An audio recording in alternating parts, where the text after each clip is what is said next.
दोस्तों, चैनल को सब्सक्राइब करें, वीडियो को लाइक करें। पिछले भाग में आप लोगों ने सुना कि वसुदेव देवकी का पहला पुत्र कंस द्वारा मार दिया जाता है, लेकिन वसुदेव द्वारा समय पर बच्चा पहुंचाने के कारण कंस ने खुश होकर उन्हें कारागृह से मुक्त कर दिया और कहा कि हर बच्चा इसी तरह टाइम से पहुंचाते रहना। कारागृह से ये मुक्त हुए, बर्ताव न इन पर बुरा रहा। संतानें भेंट करें आकर, बस इतना बंधन बंधा रहा।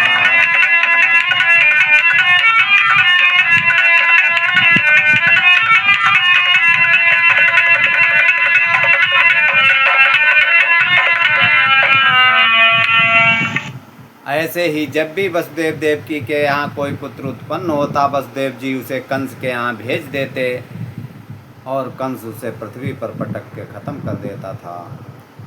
एक एक करके हुई 6 संतान समाप्त, तब आए श्री शेष जी, समय हुआ वो प्राप्त।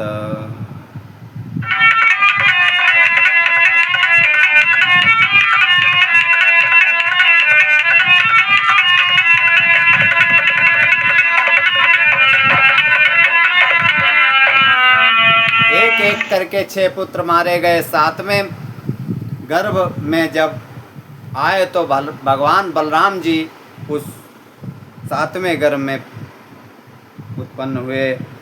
तो तब तक क्या माया होती है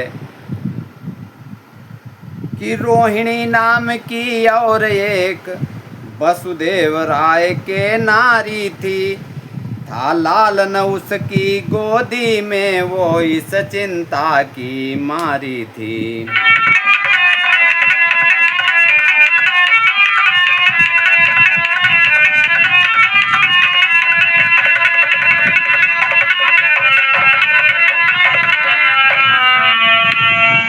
सप्तम संतान देवकी की कहते हैं, यह ले गई वही मायापति की जो इच्छा थी, घटना करके घटी वही।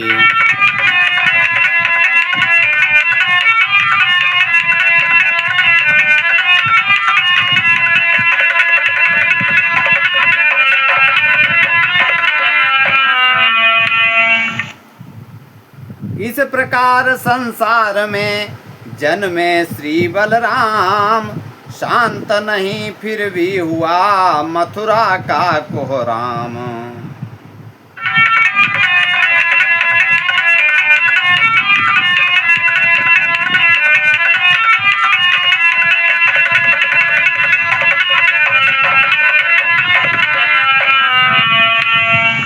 गर्भदेव की बहन का हुआ 7वां नष्ट, इस संदेश ने कंस को दिया बहुत ही कष्ट।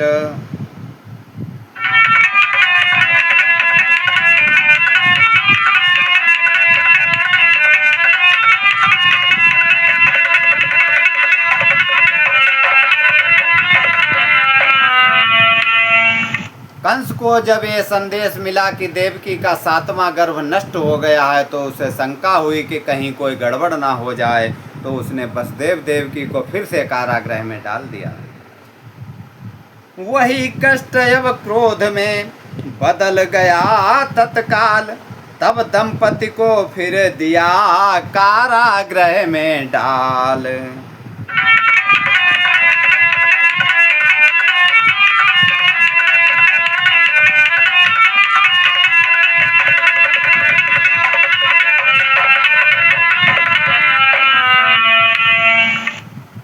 अब की मथुरा में आग लगी, जनता के नेता भड़क उठे, ओलों की वर्षा करने को जल वाले बादल कड़क उठे।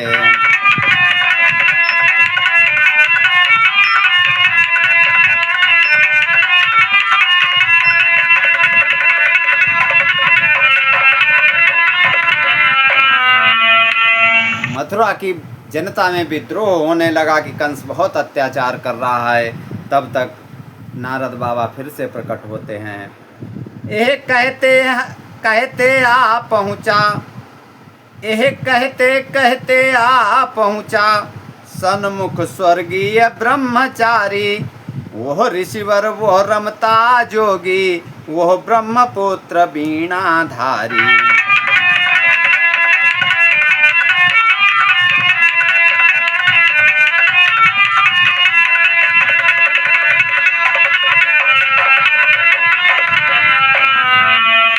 फिर कहा कि आत्म शक्तियाँ ही हिंसा का दुर्ग ढाएंगी। हाँ, यही आंसुओं की धारें राक्षस का नाश कराएंगी।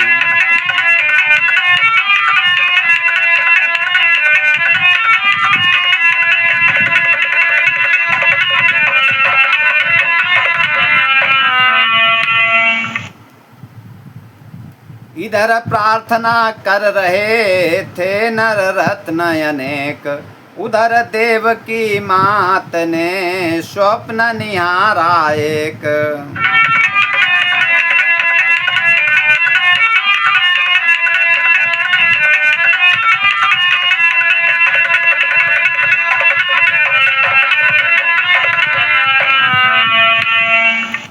भादों की कृष्ण अष्टमी थी जो जन्माष्टमी कहाती है। अब भी श्री भारत में घर घर में मनाई जाती है। आजों भी सारे भारत में घर घर में मनाई जाती है।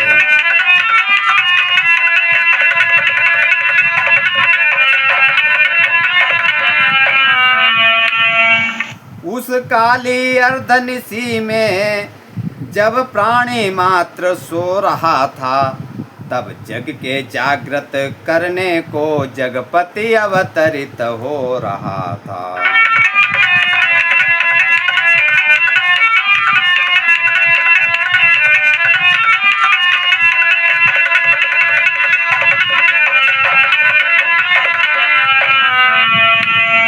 बादल अपना दल बांध बांध नभ पर दुंदुभी बजाते थे।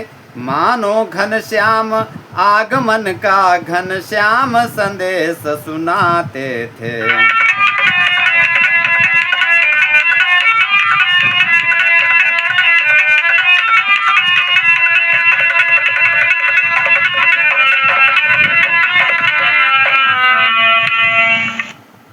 इस उथल पुथल में यह देखा सब प्रकृति नवीन हो चली है। जग में यह लालिमा है कालिमा विलीन हो चली है।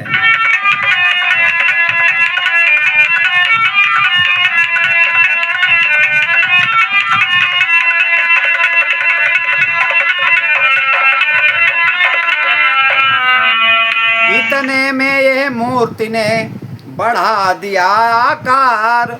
वो बढ़ती थी हो रहा था छोटा संसार।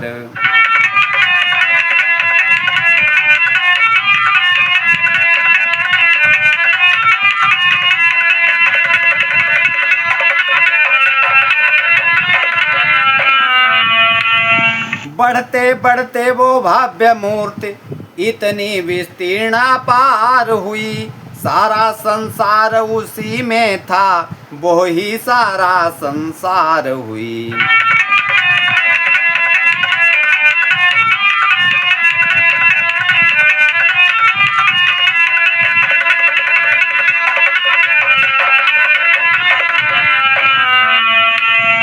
स्वप्न में जब इस प्रकार विशाल मूर्ति को देखा तो इसी स्वप्न से देवकी रही कई क्षण मौन। फिर कुछ गदगद गिरा से बोल उठी तुम कौन।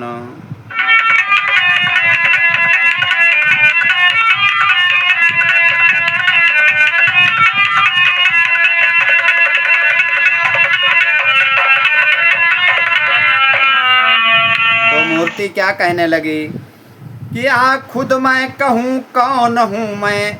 हाँ कह दूंगा कहना होगा। आज्ञाकारी बन कर आया तो आज्ञा में रहना होगा।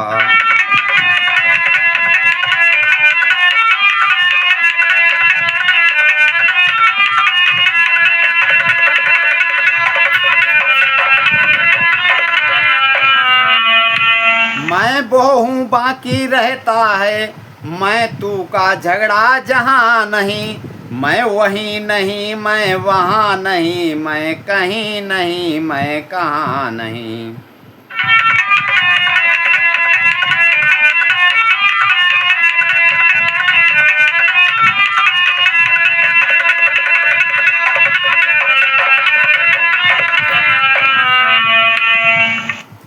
यही सोच कर मूर्ति फिर बोल उठी तत्काल, क्यों उदास तुम हो गई, क्यों हो तुम बेहाल।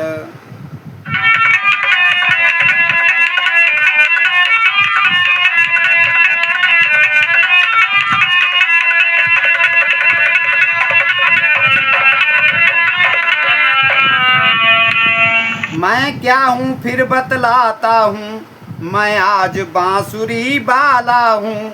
इस कृष्ण रैन का पूर्ण चंद्र, इस ब्रजमंडल का ग्वाला हूँ।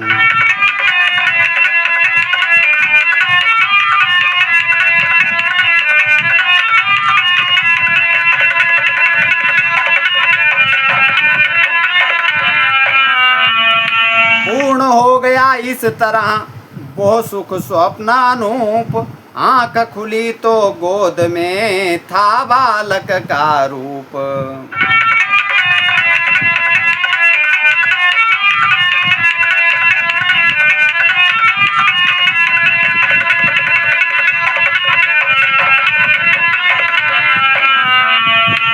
कुछ जगते थे वसुदेव उधर, ये सुना एक जयकार हुई।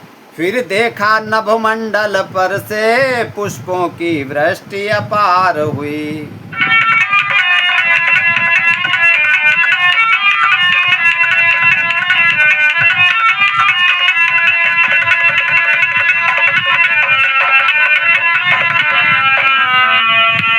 उठ बैठे हुई कल्पना ये, क्या रंग आज महिपाल हुआ।